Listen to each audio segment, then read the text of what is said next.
Hello again, matinig. So, ito yung katuloy ng video natin noong Monday. Okay, so I hope you have seen the first video about sequences and series. If not, you may, I would like to recommend that you will watch it because you will have your quiz tomorrow. And one part or a part of your quiz is giving the general term, meaning the equation for a given sequence. Okay, and that can be or that was discussed in the first video. Okay, so this time we I think we ended up here last time in identifying between sequences and series. Okay, so we have what we call the arithmetic sequence, geometric sequence, what else, the harmonic sequence. Okay, and we also have series, geometric series, arithmetic series. Okay, so if we say sequence, today I am going to discuss or show you the difference, because there is a big difference between sequence and series, and it is very important that you know this or the difference between the two for you to be able to solve problems correctly involving sequences and series. Okay, so if we say sequences, it is listed with commas, and if you say series, it is an indicated sum. So kapag sequence, yung mga terms natin ay na-separate with commas. Kapag series naman, yung mga terms natin na-separate with plus, okay, or addition sign. So we have here, if we indicate a or we denote a sequence, then we have the first term 3, the second term 8, and they are separated with commas. Okay, but sa series, plus naman ang nag-separate sa mga terms natin. Okay, so that is very simple and that is very easy to remember, isn't it? Kapag sequence, comma, kapag series, plus. Okay, so this time I am going to discuss with you how to get the sum of a finite arithmetic series, and later we are also going to discuss about the sum of infinite arithmetic sequence. Okay, so we have here the sum of the first n terms of an arithmetic sequence. So the formula is the sum of n or series of n equals n over 2 times a sub 1 plus a sub n. Okay, and we have here an alternate formula. So series of n equals n over 2, where n is the number of terms we have in the arithmetic sequence. Okay, we also have n there, and a sub 1 is our first term, and d is the common difference. Okay, so here we have the first term and the last term. So you can use this if the first term and the last term is given. You can use this formula if the first term and the common difference is given. Both should have n. Okay, n should be given in if you want to use either of these formulas, dapat given din ang n, where n is the number of terms. Okay, so ito gagamitin mo kapag given yung number of terms, yung first term at saka yung last term. Ito naman ang gagamitin mo kapag given yung term or yung number of terms, yung first term at saka yung common difference. Dito kasi hindi given, dito hindi given yung last term mo. Okay, so I hope you can identify or determine what or which formula you're going to use with certain problems of arithmetic series. Okay, so ayun pala. To use this formula, you must know the first and the last term. To use this formula, you must know the first term and the common difference. And of course, both should be, or in both formula, you should determine your number of terms. Okay, so let us have our first example. We have here, find the sum of the first 20 terms. So first 20 terms. So we are going to try identifying the given of this problem that will be used in solving this when we are going to substitute this given to the given formula a while back. Okay, so let us try. Dito muna tayo. So the given are 12. Nakikita ba? Ayan, 12, 18, 24, 30, and 36. Okay? So, we have a sub 1 or our first term. What is our first term? Our first term is 12. Isn't it? Okay, how about our last term? Do we know? Oh. Okay, meron pala siyang ganon. Okay, up to a sub 20. Okay, so meron ba tayong last term? We do not have our last term, but we know how many terms we have since it says there a or find the sum of the first 20 terms. Therefore, our n is equal to 20. And then we also have, or we can also solve for our common difference since we have here at least 5 terms. So we can subtract 18 minus 12 is 6, 24 minus 18 is 6, 30 minus 24 is 6. So the common difference is 6. So which among the two formulas are we going to use? Let us go back to our formulas.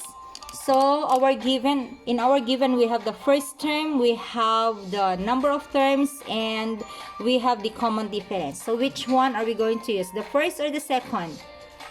Very good. It should be the second since we have here the first term and the common difference and the number of terms. Okay? Dito kasi wala tayong, hindi na ibigay yung last term natin which is the 20th term. Okay? So, let us then solve. You can use your calculator in solving arithmetic series. Okay, sorry. Ayan.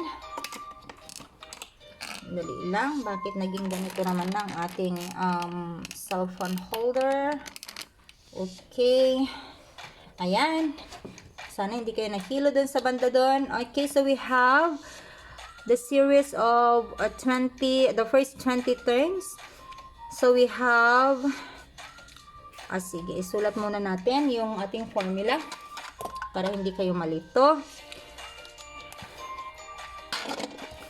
Okay, so we have the series of n equals n over 2 times 2a sub 1 plus n minus 1 times the common difference. Okay, so let us just going to substitute the given to our formula to get the sum of the first 20 terms of this sequence. So we have there the series of 20 terms where n is equal to 20 over 2 times 2 times what is our first term? Our first term is 12. Okay, plus our n is 20.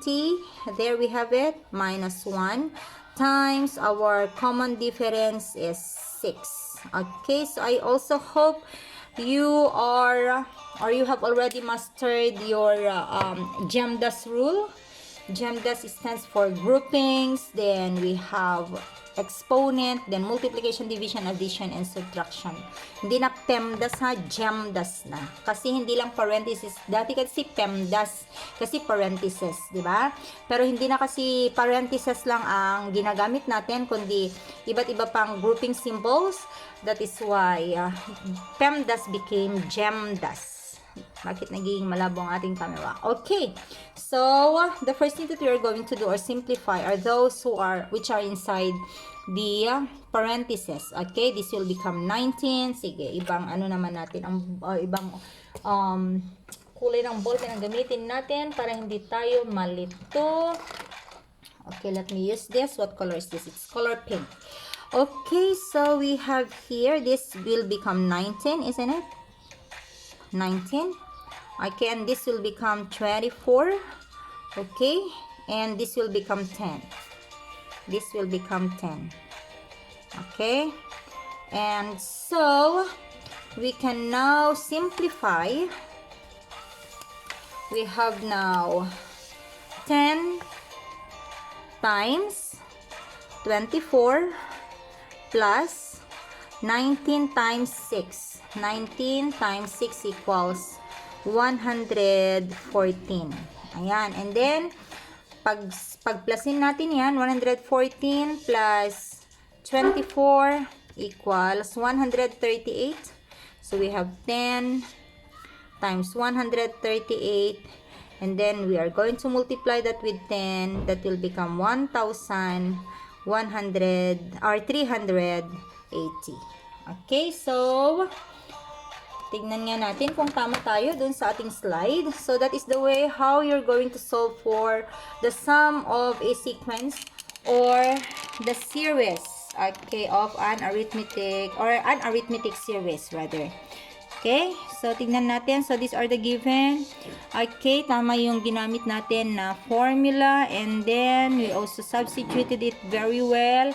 Ayan siya. So, the answer is correct. 1,000 or the sum of the first 20 terms of this sequence is 1,380. Okay, so I hope that example is clear. Let us proceed to our next example. Okay, we have here 35 plus 45 plus 56 plus 67 plus 78 plus blah blah blah. Okay, it says here find the first 50 terms of this series. Okay, so kung napansin ninyo, dito kanina kahit walang nakalagay na sequence, so the first 20 terms of this sequence, kasi comma siya, and then dito naman series kasi may plus plus siya. Okay, so this time, using daw this formula. Okay, so how can we use this formula? Ang given natin ngayon ay yung first term lang at saka yung common difference, of course. Wala naman tayong 50th term. So, the first thing that we're going to do, if we are going to use this formula, is to find our 50th term. So, isulat nga natin yan. Ang first term natin ay 34 plus 45 plus 56 plus 67 plus 78 plus blah blah blah up to a sub 50. Ayan. Okay, so ang gagamitin natin na formula ay S sub n equals n over 2 times a sub 1 plus a sub n. Okay, so dito tayo sa ating paper and ballpen. Ayan, so ito yung given natin, 34, 45, 56, 67, plus 78 up to the 50th term. Okay? So ito daw yung gagamitin nating formula, pero ang problema nito, meron tayong n. Our n is equal to 50, right? Kasi 50 terms. And then, our a sub 1 is also given, which is equal to 34. Ayan. And our distance or common difference is also given, but it will not be needed kasi wala naman tayong variable na dito. Okay, so para makumpleto natin, kailangan din natin ng a sub n, pero unknown siya. So anong gagawin natin? Kunin muna natin yung a sub n. So balik tayo doon sa formula natin for arithmetic series. Okay, so for the nth term, so we have there a sub n is equal to a sub 1 plus n minus 1 times d. So, a sub n now, or a sub 50 ang hinahanap natin, equals our first term is 34 plus our n is 50 minus 1 times our common difference is, what is our common difference? 11? Is it 11? 45 minus 34 is 11. 56 minus 45 is also 11. 67 minus 56 is also 11. So, 11 nga siya. So, then we have a sub 50 is equal to, eto muna tayo, 34 plus 49. 49 kasi 50 minus 1 is 49. So, 49 times 11 equals 539. Okay, and then plus 34. So our 50th term is 573. Okay, so now we already have our nth term or a sub n. Ayon, the 50th term. So ready na tayo. Substitute na lang natin itong mga given na ito doon sa ating formula. So we have s sub n or s sub 50 is equal to 50. Our n is 50 over 2 times our a sub 1 is 34 plus our a sub 50, which is our last term, is 573. Okay, so let us compute. 34 plus 573 equals 607, and 50 divided by 2 is 25. So times 607. Okay, so let us multiply this by 25. Then we will get 15,175. Okay, so I hope that is clear. It is very easy, isn't it? Okay, napakadali lang yan. So tignan natin dito. Ayan, so gamit natin yung ating formula ulit ng arithmetic sequence. Okay, and then we have there, tama tayo kanina. Okay, so our 50th term is 573, and so we already have there our formula for our series. Okay, and so we have 15,175. Okay, so that's very easy, isn't it? Next, find the sum of this this finite series using this formula also. Okay, bakit ito ang gagamitin natin? Kasi meron tayong first term at meron tayong last term. Okay, so ang problema lang natin ngayon ay yung number ng terms. Kasi hindi naman sinabi, dot lang. Hindi naman ibig sabihin na tatlo lang yung nandyan. Okay, so n naman ang hahanapin natin ngayon. N yung hindi natin alam. Okay, so balik tayo sa arithmetic sequence again. Okay, so kopyahin natin yung given natin. Let me use another sheet of paper for that example. Ayan.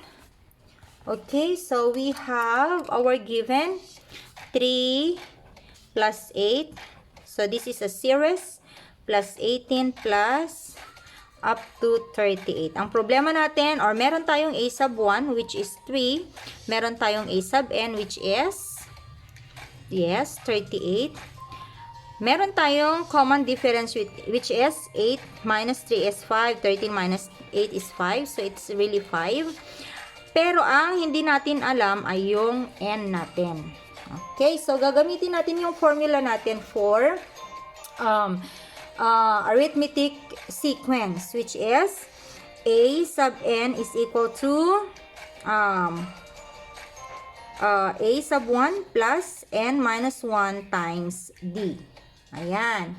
So, meron kasi tayong a sub n which is 38. So, 38 equals our a sub 1 is 3 plus, hindi natin alam yung n, yun na yung hinahanap natin.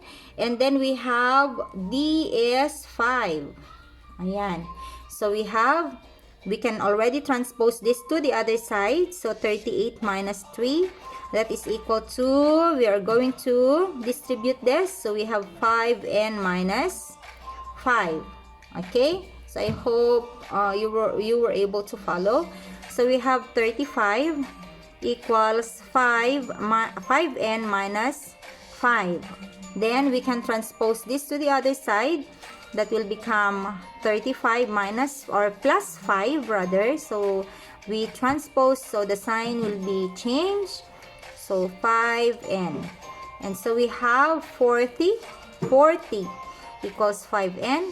So, let us divide both sides by 5 to get the value of n, which is equal to 40 divided by 5 is 8.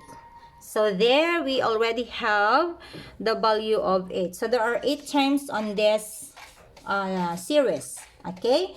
So, using now that formula, we have S sub n equals n over 2 to get the sum of the series times a sub 1 plus a sub n. Okay, so we have 8 series. So we have 8 over 2 times a sub 1 is 3 and then a sub n is 38. Ay, bakit kama? Okay, so we have 4 times 3 times 38 is that's 90 plus 24, 124. Okay, 3, wala akong tiwala sa sarili ko. 114 pala. Sorry guys. 24 yung 90 plus 24 pala. Okay, so times 4, that's 400, that's 40 plus 16, 100, 456. Am I right? Times 4. Okay, 456. Okay, so the sum of these 8 terms, 8-term series is 456. Okay, let us see whether our answer is correct. Okay.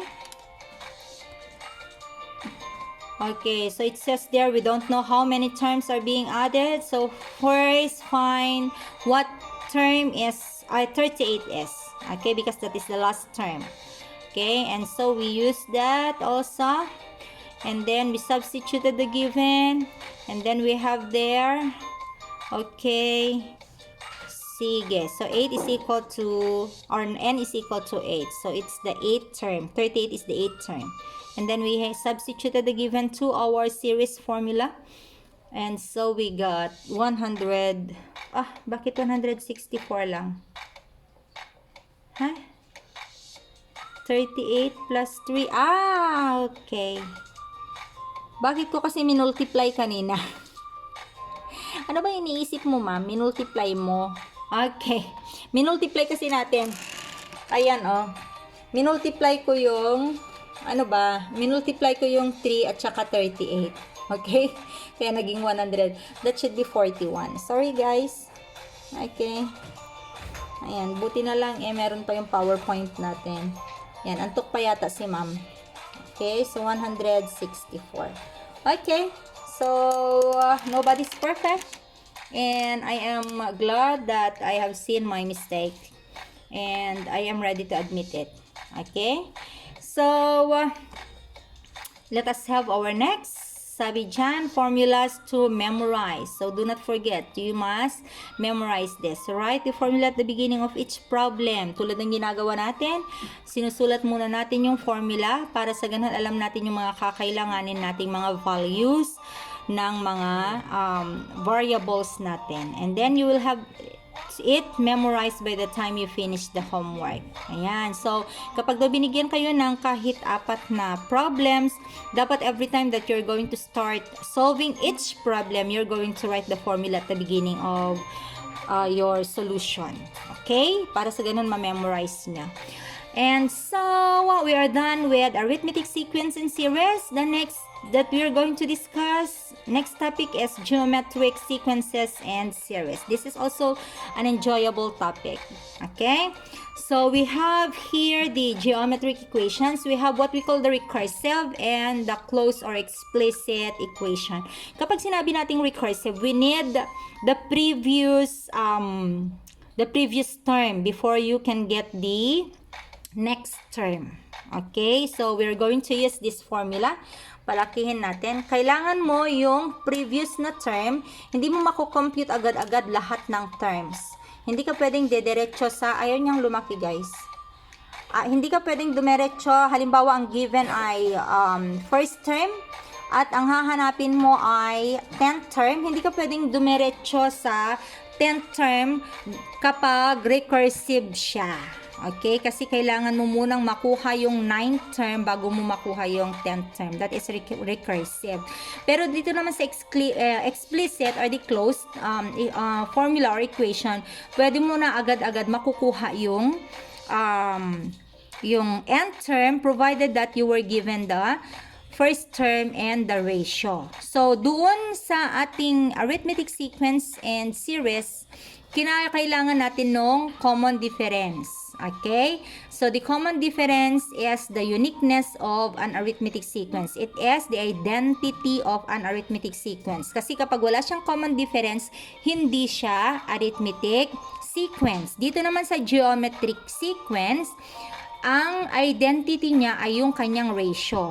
Kung wala kang common ratio, o kung yung sequence ay walang common ratio, hindi siya geometric sequence. Okay? I hope that is clear.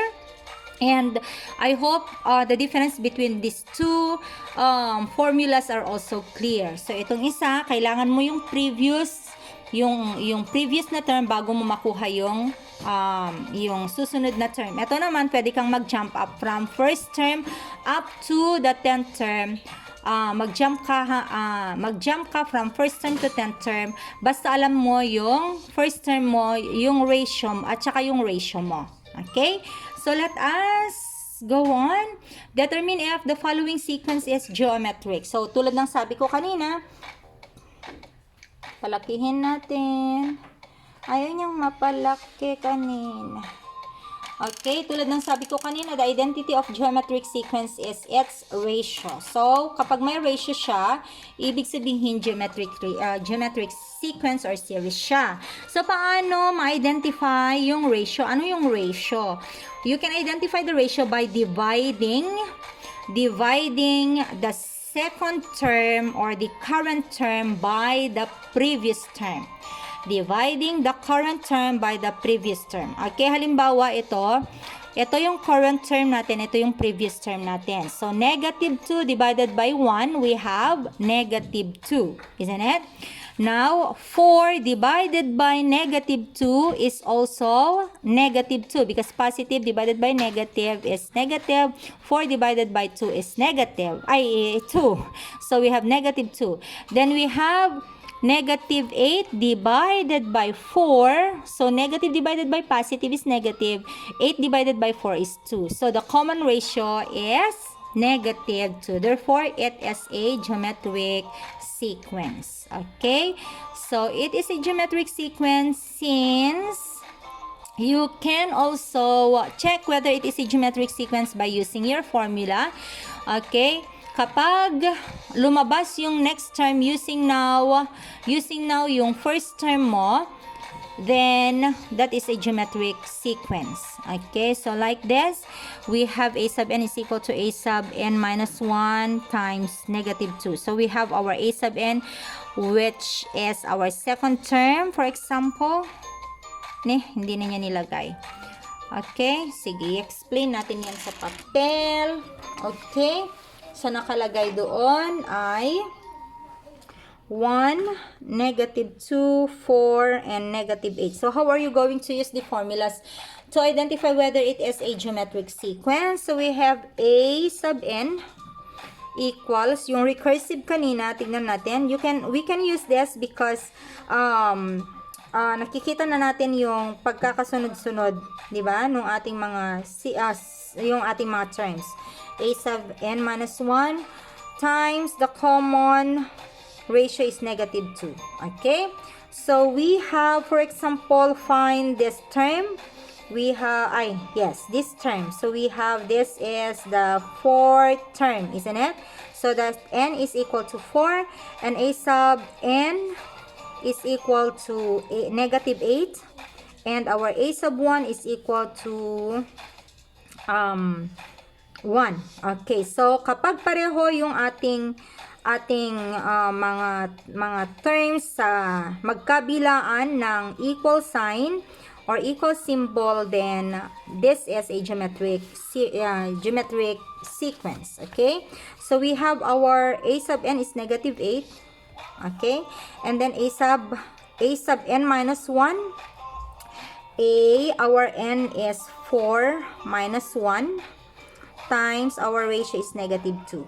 So, we have negative 8 equals a sub 4 minus 1 is 3 times negative 2. So, negative 8, sorry. Ayan.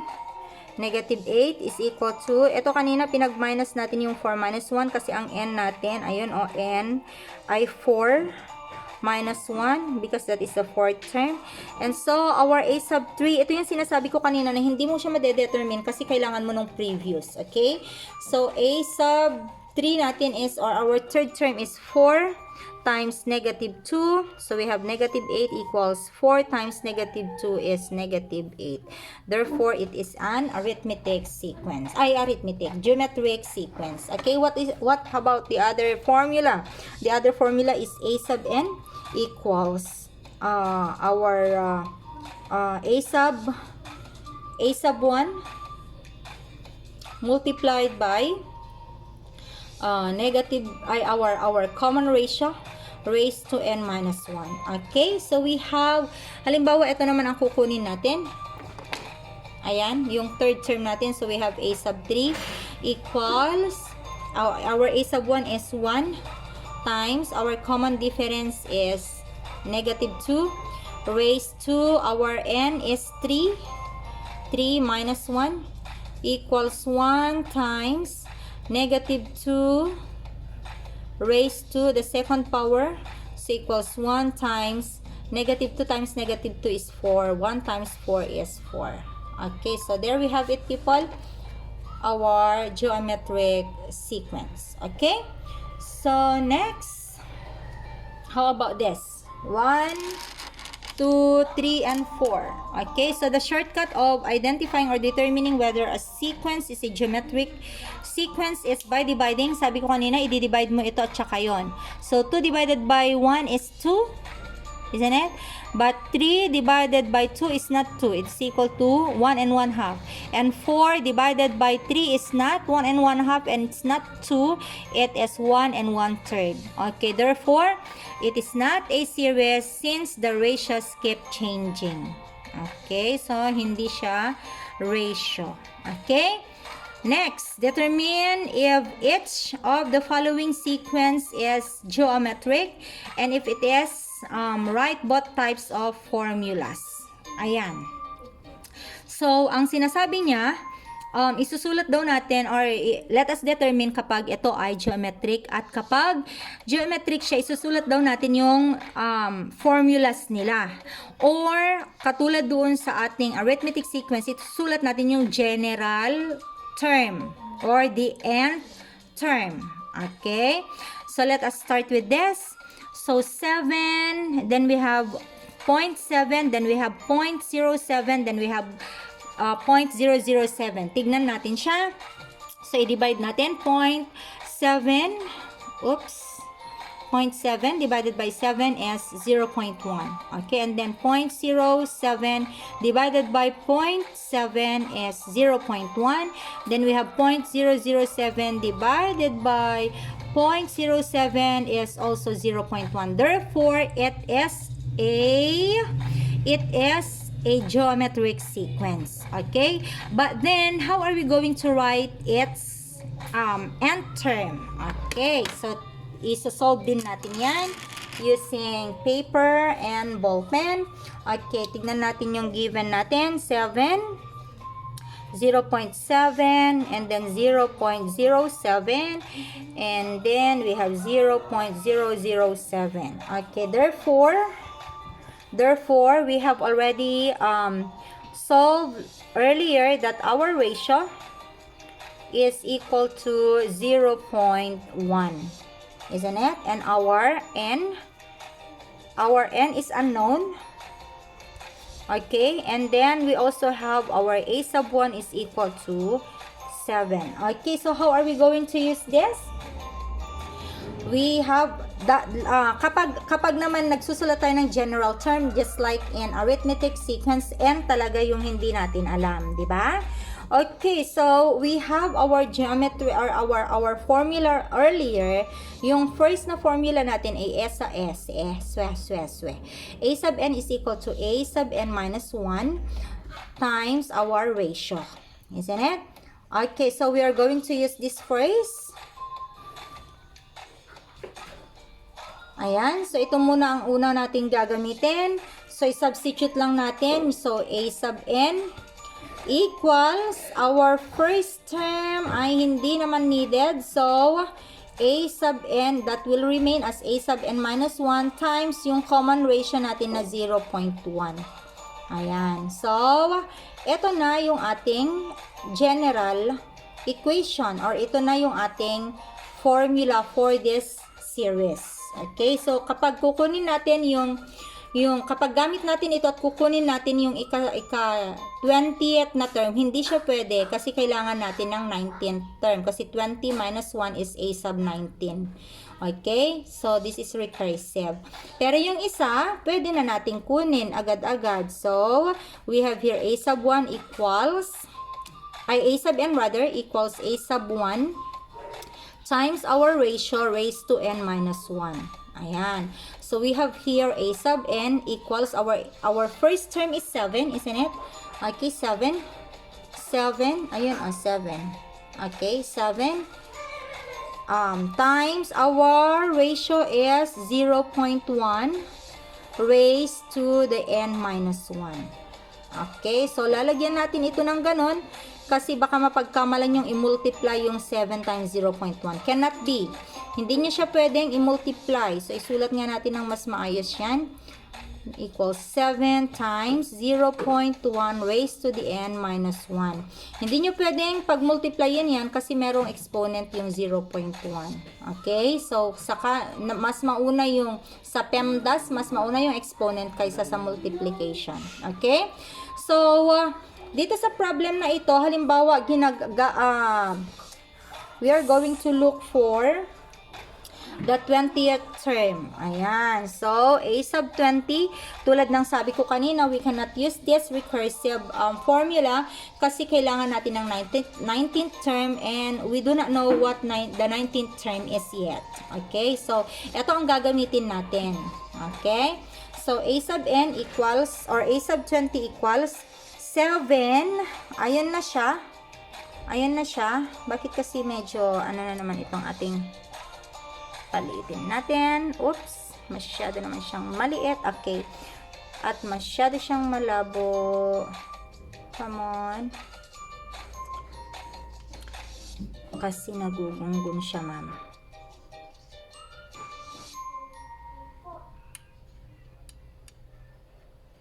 Sige na. Malabo pa rin.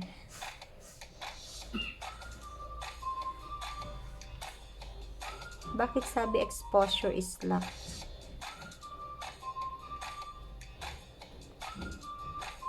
Sige na. Hayaan mo na. Makikita nyo naman siguro yan. Pero na lang sa mga talagang malabo ang mata. Sorry guys. Okay, so 7. Ayun. Yung ating formula na 7 times 0.1 raised to our n this time is 20. So 20 minus 1. So, that is a sub 20 equals 7 times 0.1 to the 19th term. Let us see. 0.1. Sana hindi siya mag-error. Ayaw niya talagang luminaw. 0.1 raised to the 19th term equals, ayun nga, nag-ano siya, 1 to the negative 19 times 7 equals 7 to the 19th or negative 19th. Ibig sabihin, ilang zeros yan. So, 0.1 raised to the 19th power, which is equal to 7 to the negative 19th power. So, you can write that expression as well. Okay? Or equation as well. Okay na yan sa akin. Okay? Basta tama yung proseso at tama rin yung sagot. Even though it is not expanded. Ayan. So, nasa exponential form na lang siya. So, I hope that is also clear. Ayan. So, yung paggamit din ng inyong formula, sana alam nyo kung kailan nyo gagamitin yung recursive at saka yung explicit. Okay? Next, we have here, ayan. Nahihilo na ba kayo sa palipat-lipat nating camera? Okay, poor pa si ma'am. Hindi pa nananalo ng loto kasi hindi naman nagtataya. Kaya, eto muna. Okay? So, we have 10, 15, 22.5, 33.5. So, meron bang ratio yan? tignan natin. So, i-divide natin siya. So, 15 divided by 10. Okay, 1.5. Okay, and then we have, i-times nga natin sa 15 equals 22.5. I-times natin sa 22.5 yung 1.5, 33.75. Ayan. Ayan. So, it is a ratio since meron siya, or it is a geometric sequence since it has a common ratio. So, paano ko ginawa iyon? Okay, pinag-divide ko yung 15 divided by 10. Diba yun ang sabi ko? Okay. And then, kapag nakuha mo yan, pwede mo siyang i-multiply doon sa isang term. Okay. So, halimbawa yan, 15. Multiply mo siya sa 15. Makukuha mo yung next na term. Okay. Ibig sabihin yun yung ratio mo. Okay. So, times 1.5 ulit.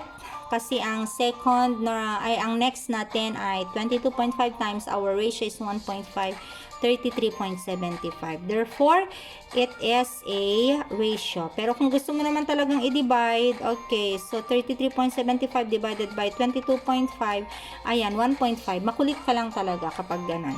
Okay? So, yes, it is a geometric sequence and ito yung kanyang magiging formula.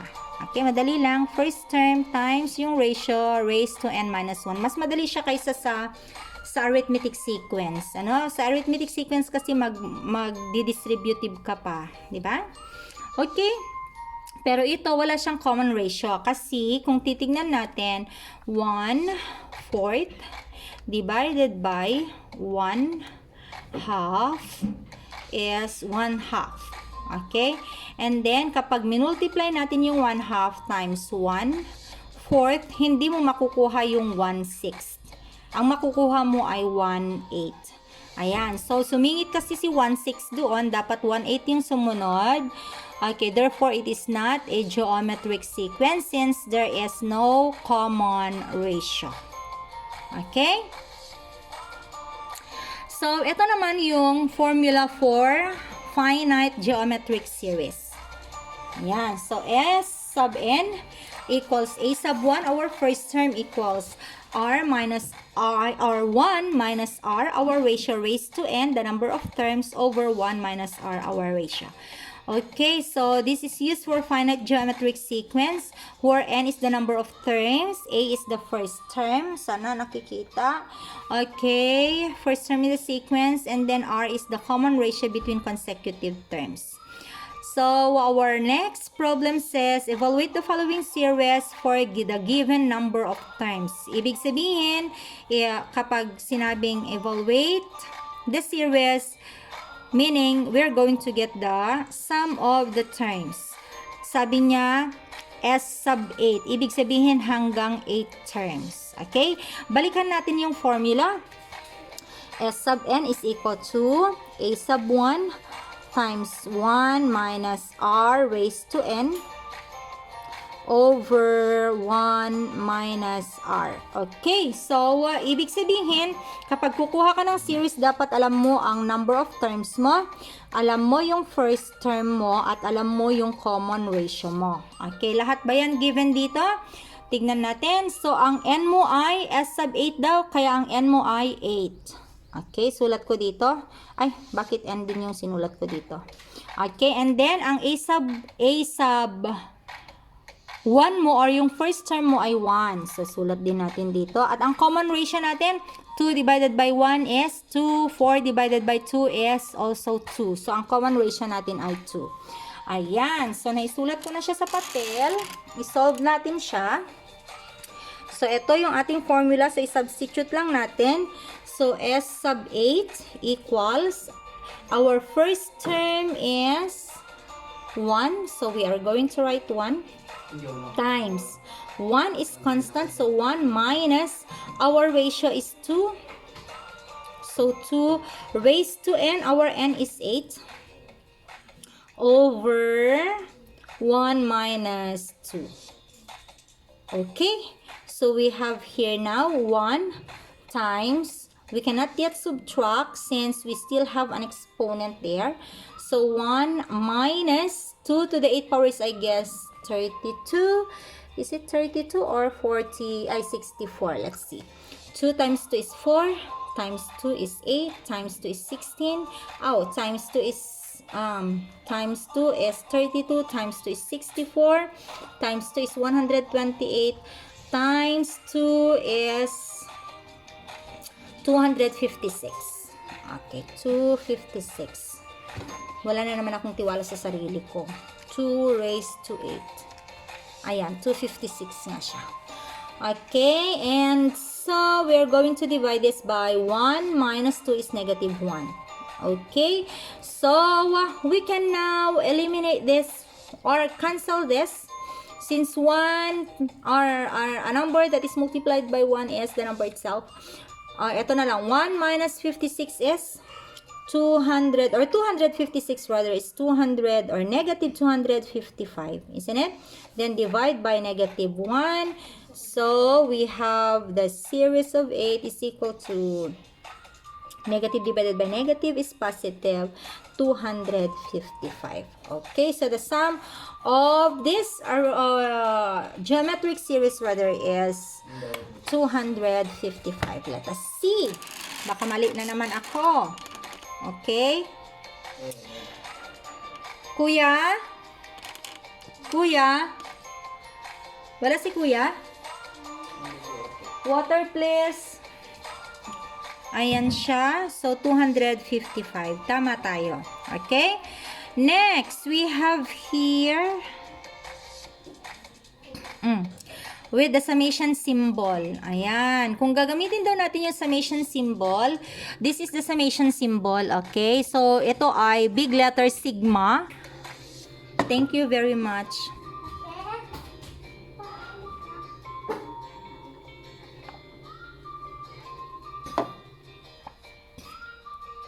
Okay, big letter sigma ng Greek. So, it is the symbol for sum. Okay, or summation. So, the summation of this function from 1 or from the first term to, bakit 5 yun? Bakit yun 5? Saan galing yung 5? Akala ko ito pa rin. Sorry guys. From the first term to the fifth term. Okay? Where the first term is 7 and the ratio is negative 5. Okay? So, sana naintindihan ninyo yan. The sum of this function, okay, from the first term or from its first term to the fifth term, okay, where the first term is 7 and the ratio is negative 5. Okay? So, we have there in our formula, ayan, naintindihan nyo ba siya? Kaya nyong intindihin? Okay, sige, sulat na lang natin. Sige. So, ang first term daw natin, yun yung first term natin, 7. Okay? Ang n natin ay yung nasa taas, that is 5. Okay? And then, ang ratio natin ay negative 5. Okay? So, we have there, ayan siya. Pero hindi ko maintindihan bakit 5 yung naisulat doon. It should be 4. Okay? Raised to the n pala. Okay? Raised to the n pala, hindi pala n minus 1. Sorry guys. Sige. So, isusulat muna natin yung formula natin. S sub n equals a sub 1 times 1 minus r raised to the n over 1 minus r. Ayan. So, we already have our given and I think it's complete. So, we are ready to substitute it to our formula. So, we have there, our n is 5. So, s sub 5 equals, a sub 1 is 7 times 1 minus, our r is negative 5 raised to 5. Our n is 5. Okay, I hope you're following. Okay, so this will become bracket over 1 minus negative 5. Ayan. So, we have 7 times 1 minus negative 5 raised to 5 is 5 times 5, 25. Times 5 is 125. Times 5 is 625. Times 5, that's 3,000. And that's 25, 125. Nasaan na ako? 3,125. 5 times 5 is 25. Ay, 5 times 5 is 25. Times 5 is 125. Times 5 is 625. Times 5 is, tama ako, 3,125. Ayan. Okay. And, divided by 1 minus negative 5 is the same as 1 plus 5, since that is negative times negative positive. So 1 plus 5 is 6. Okay, so we have here now 7 times 1 minus 3,125 is 3,000 or negative 3,124 over 6. That is equal to 3 times 7 is 21,000. Then we have 700. So 28,700 or 21,000. Then 21,700. Then that will become 14. Sige, ano na lang natin? Ano ba? 3,124 times 7 is, ayan, 20,000 or 21,868. Of course, it is negative since that is negative. Over 6. So, divide by 6 equals, oops, it's a fraction. Okay, so let us just, but why? Why? What happened? I think something's wrong with our computation. So that's 5. Okay. No, that's okay. This is negative pala. Sorry. This is negative. So if we're going to operate on this will become plus and it will become a positive number. So negative times negative is positive. So 1 plus this is positive 1 or 3,126. Sorry guys. Ayan, ang dami ko ng mali. Okay, bawas nyo na lang sa sweldo ko. So 7 times, wag naman, kukunti na nga lang sweldo ko. 7 times 3,126 equals 21,882 divided by 6 equals, ayun, 3,647. Okay, so I hope this is clear. Okay, so if you are confused, you may go back to the you can go back over, or you can watch the video again. Okay, how about this? So what we have just discussed is the geometric series of finite sequence, okay, or the series or the sum of finite geometric sequence or series, okay. But this time we are going to discuss infinite geometric series. If we say finite, nabibilang siya, meron siyang hangganan, di ba? Like S of 8, alam mong hanggang 8 lang. Kahit hanggang 1 million pa yan, okay, at least alam mong may hangganan na 1 million. Ayan. Pero kapag sinabing infinite, then, wala siyang hangganan. Infinite siya. So, this is the formula for the geometric series of infinite sequence. So, we have here S. Wala siyang sub. Kasi nga, infinite siya. Yan. Wala siyang hangganan. Okay? Equals a sub 1 over 1 minus r square. Let us try some examples. So this is used for infinite geometric series. Okay, the variables are the same as for the finite series. This can be used to convert repeating decimals into fractions. Diba meron tayong mga repeating decimals like 0.6666666, 0.888888, or 3.111111, or 4.77777. Ayan. Okay, so infinite or converting repeating decimals to fraction. We also have 3.123 o kaya 10.48484848. Di ba? Okay, and so we have this. The summation of a function or a series whose first term is 1.1 and whose common ratio is 0.1. Okay? Where this series starts from the first term up to infinity. Okay, infinity and beyond. Ayan. Okay, so ano ibig sabihin ng 1, 2, 2, 2, 2, 2, 2, 2, 2, 2, 2, 2, 2? So that is a repeating decimal. Okay, and then we have 0.2222222. Ayan.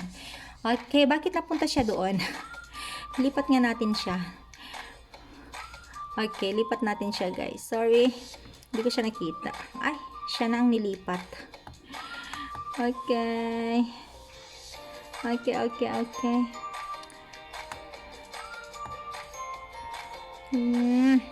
Dapat pala ito doon. And then, ito ay ano ba? Pause muna natin.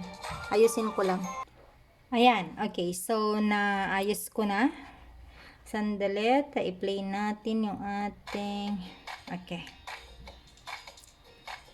Ayan siya. So, this means that we have to get the summation of a function whose first term is 1.1 and whose ratio is 0.1 from the first term to infinity. Okay?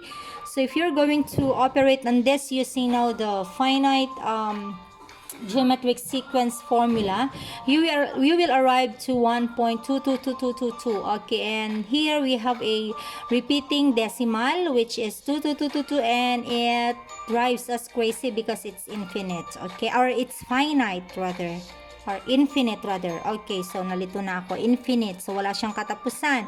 And so we can find its factor or fraction equivalence. So how are you going to do that? Okay, so this is now our problem number 9. For example, we have the infinite repeating decimal 0.22222. Okay, so how are you going to get its decimal or fraction equivalence? So here we have our first term 0.2 and our ratio 0.1. So how are you going to identify the ratio? So this is how you do it. Okay.